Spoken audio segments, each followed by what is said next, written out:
Ouverture ce jour à Beijing de la deuxième conférence de haut niveau du Forum sur l'action mondiale pour le développement partagé. Les assises qui vont se tenir sur 2 jours avec la participation du ministre gabonais des Affaires étrangères Michel Régis Onanga Ndiaye pour porter la voix de notre pays axeront leurs travaux sur plusieurs thématiques liées au développement mondial, au numérique et à la coopération internationale. Sheila Mebali.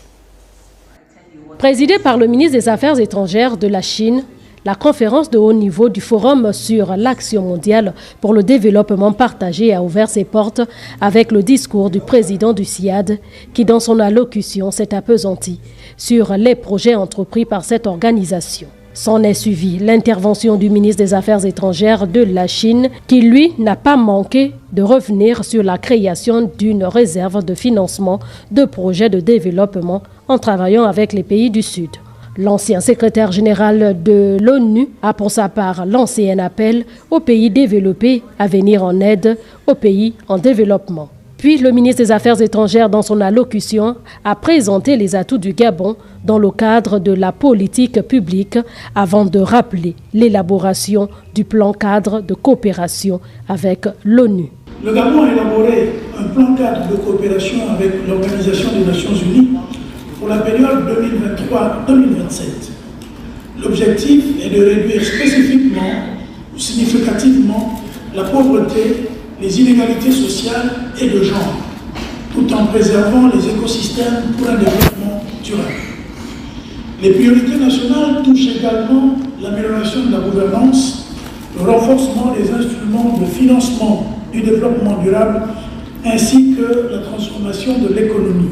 L'adhésion du Gabon à ces grandes rencontres sont des occasions pour promouvoir une multipolarisation ordonnée et une mondialisation économique inclusive en vue de bâtir ensemble un monde de paix durable.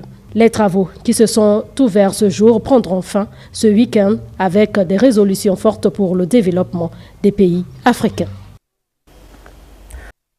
Dans le reste de l'actualité, le ministre des Transports, Loïc Ndinga Moudouma, a ouvert les travaux des ateliers sur la sécurité routière et les transports terrestres.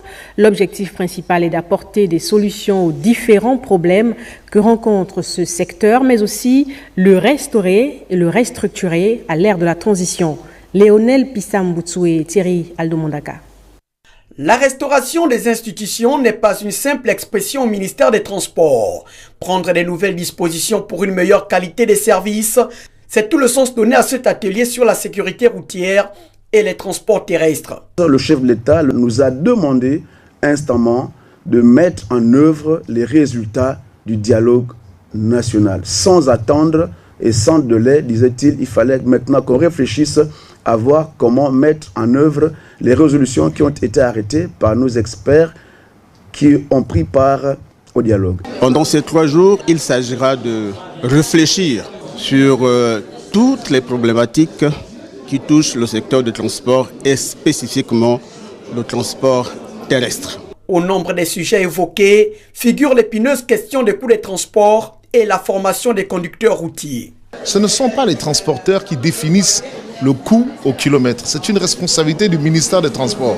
Et d'ailleurs, le décret 047 prescrit à la Direction générale des transports terrestres la responsabilité de définir le coût au kilomètre, ce qu'on appelle la tarification du transport. Le décret 95 qui fixe l'obligation pour les transporteurs de disposer d'une carte impose aux entreprises d'avoir un centre de formation et à l'État de créer un centre de formation à la conduite des véhicules de grand gabarit, tels que le permis de conduire.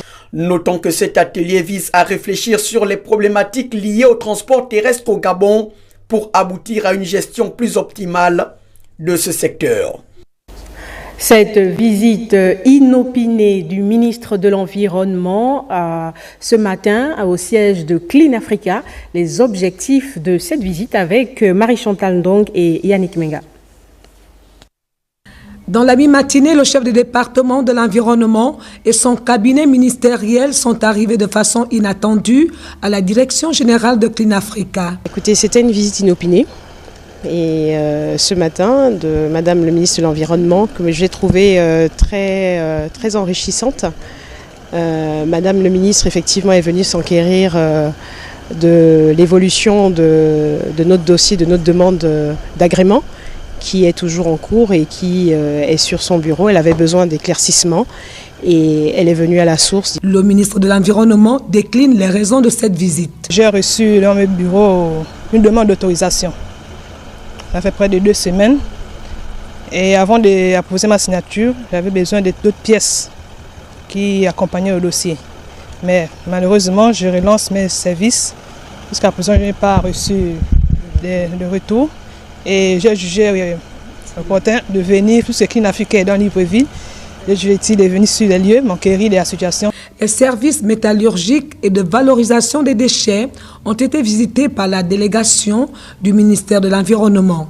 Soulignons qu'à Clean Africa, ce sont 900 personnes qui procèdent chaque jour à la collecte de 600 tonnes d'ordures ménagères et industrielles afin de maintenir la salubrité de la capitale.